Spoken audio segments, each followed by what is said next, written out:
ચાલો ને ભારતના અર્થતંત્રને એક મોટા એન્જિનની જેમ વિચારીએ. પણ સવાલ એ છે કે આ એન્જિન ચાલે છે કઈ રીતે? અને ગુજરાત જેવા રાજ્યો આમાં ફ્યુઅલ એટલે કે શક્તિ ક્યાંથી પૂરે છે? ચાલો આજે આખી વાતને એકદમ સરળ ભાષામાં સમજી લઈએ. તો કયું રાજ્ય છે જેને ભારતનું ગ્રોથ એન્જિન કહેવાય છે? અને એવું તો શું છે જે એને આટલું આગળ લઈ જાય છે?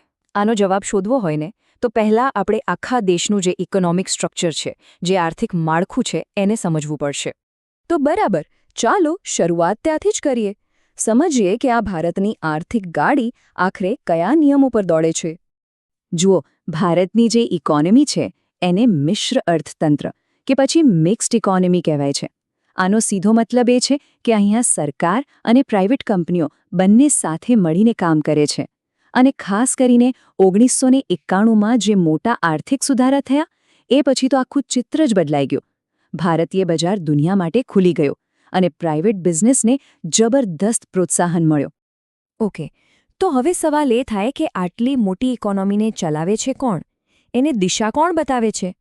તો જુઓ, મુખ્યત્વે બે એવી મોટી સંસ્થાઓ છે જે આ બધી આર્થિક પોલિસી બનાવે છે અને એને લાગુ પણ કરે છે. પહેલાં છે ને આયોજન પંચ હતું, જે દિલ્હીમાં બેઠા બેઠા આખા દેશ માટે 5-5 વર્ષના પ્લાન બનાવતું. એને કહેવાય ટોપ ડાઉન અપ્રોચ. પણ હવે એની જગ્યાએ આવ્યું છે નીતિ આયોગ, અને એનું કામ કરવાની રીત એકદમ અલગ છે. એ રાજ્યોને ઓર્ડર નથી આપતું, પણ એમની સાથે મળીને કામ કરે છે. એટલે કે બોટમ અપ અપ્રોચ. એ કોઈ કડક કંટ્રોલર નથી, પણ સરકાર માટે એક થિંક ટેન્ક એટલે કે એક સલાહકારની ભૂમિકા ભજવે છે. અને હવે વાત કરીએ બીજા પાવરફુલ પ્લેયરની, આપણી રિઝર્વ બેંક ઓફ ઇન્ડિયા એટલે કે આરબીઆઈ.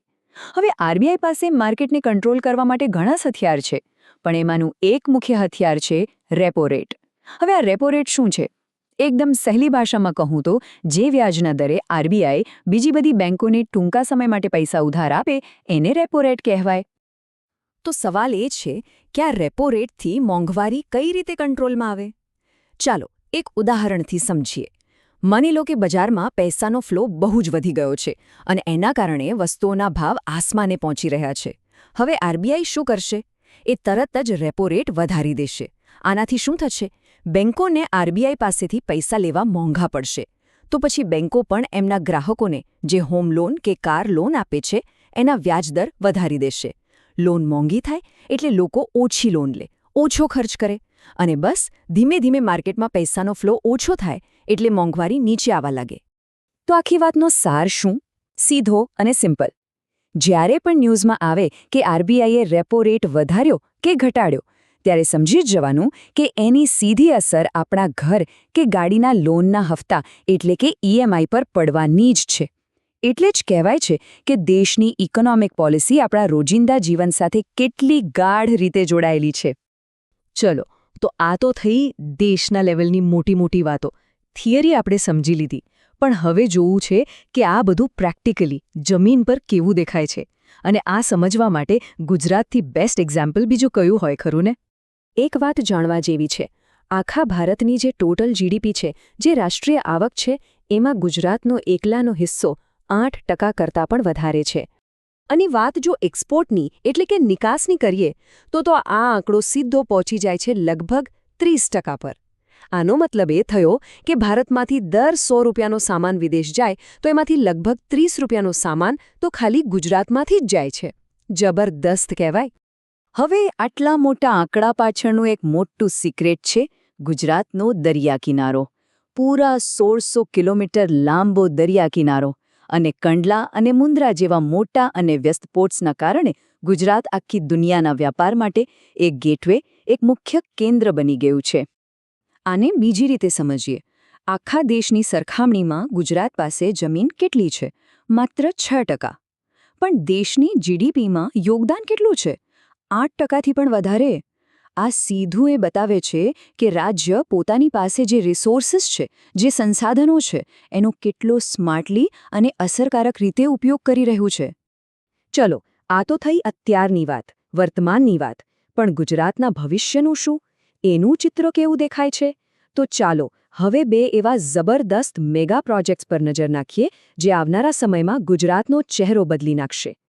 અને એમાં પહેલું નામ આવે છે ગિફ્ટ સિટી. જેને આપણે ભારતનું ફાઇનાન્શિયલ ફ્યુચર એટલે કે નાણાકીય ભવિષ્ય કહી શકીએ. આનું પૂરું નામ છે Gujarat international finance tech city. પણ આ ખાલી એક શહેરમાં બનેલી મોટી બિલ્ડિંગો નથી.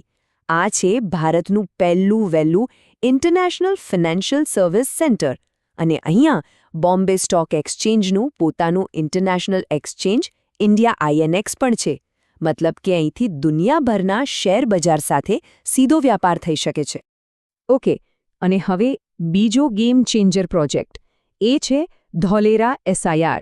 એક એવો પ્રોજેક્ટ જે ભારતના ઇન્ડસ્ટ્રીયલ મેપને, ઔદ્યોગિક નકશાને હંમેશા માટે બદલવાની તાકાત રાખે છે. ધોલેરા સ્પેશિયલ ઇન્વેસ્ટમેન્ટ રિજન એટલે કે SIR એ દિલ્હી મુંબઈ ઇન્ડસ્ટ્રીયલ કોરિડોરનો એક ખૂબ જ અગત્યનો હિસ્સો છે.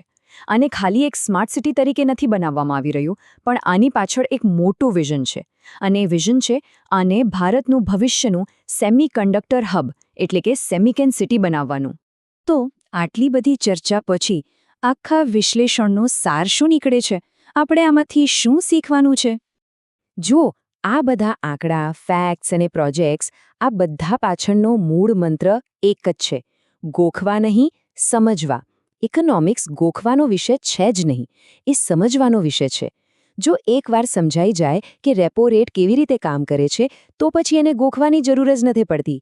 સાચું જ્ઞાન એ જ છે જે સમજણ પર ટકેલું હોય. અને જતાં જતાં એક સવાલ વિચારવા માટે છોડી જઈએ છીએ. ગુજરાતનું જે આ ઇકોનોમિક મોડલ છે, એની જે સફળતાઓ છે અને એની સામે જે પડકારો છે, એમાંથી ભારતના બીજા રાજ્યો શું શીખી શકે છે, શું પ્રેરણા લઈ શકે છે? બસ આ જ વિચાર સાથે આજની વાત અહીં પૂરી કરીએ.